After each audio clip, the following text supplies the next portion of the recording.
Top quality और consistent performance के लिए सिर्फ सिल्वर पंप्स एंड मोटर्स, नाम याद रखना। ન્યૂઝ કેપિટલ પર વધુ 5 ભૂતિયા શિક્ષકનો પર્દાફાશ થયો છે। ગાંધીનગરના 5 ભૂતિયા શિક્ષકોને નોટિસ પાઠવી છે। જિલ્લા પંચાયત હસ્તકની શાળાના 5 શિક્ષકને નોટિસ પાઠવવામાં આવી। ઓવારસદ, અડાલજ, ટીટોડા, વાંસજ, ઉનાલી પ્રાથમિક શાળાના શિક્ષકોને નોટિસ પાઠવવામાં આવી છે। લાંબા ગાળાથી રજા પર હોવાથી તેમને નોટિસ અપાઈ છે। રજાનો સમય પૂર્ણ થયા બાદ પણ હાજર ન થતા નોટિસ મોકલવામાં આવી છે। 6 સપ્ટેમ્બર સુધી શિક્ષણ સમિતિ સમક્ષ હાજર રહેવા માટેની નોટિસ તો રજાના કારણ સાથે લેખિતમાં જવાબ આપવા માટે પણ નોટિસ ફટકારવામાં આવી છે। તો ન્યૂઝ કેપિટલ પર વધુ 5 ભૂતિયા શિક્ષકનો પર્દાફાશ થયો છે। વધુ વિગતો સાથે સંવાદદાતા મલ્હાર જોડાયા છે। મલ્હાર, ન્યૂઝ કેપિટલ પર વધુ 5 ભૂતિયા શિક્ષકનો પર્દાફાશ થયો છે, તો ગાંધીનગરના 5 ભૂતિયા શિક્ષકોને નોટિસ પાઠવવામાં આવી છે, તેને લઈને શું જાણકારી?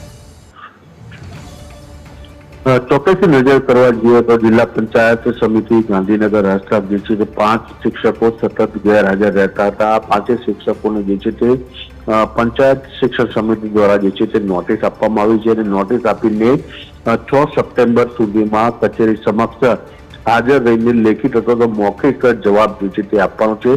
આ 5 શિક્ષકો જે છે છેલ્લા કેટલાય સમયથી ગેરહાજર હતા।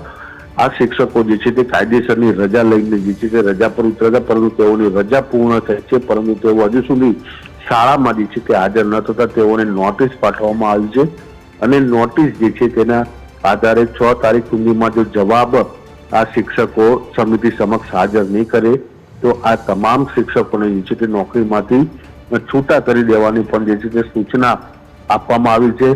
એટલે કે આ 5 શિક્ષકો ગાંધીનગરના અલગ અલગ તાલુકાનો હોવાનું સામે આવ્યું છે, જેની અંદર વાસદ, અડાલજ, ટીટોડા, વાસદ અને ઉનાલેની જે પ્રાથમિક શાળાઓ જે છે તે આ પ્રાથમિક શાળામાં શિક્ષકો જે છે તે ફરજ બજાવી રહ્યા છે, પરંતુ તેઓ રજા પૂર્ણ થયા બાદ પણ હજુ શાળામાં હાજર ન થતા તેઓને નોટિસ પાઠવવામાં આવી છે।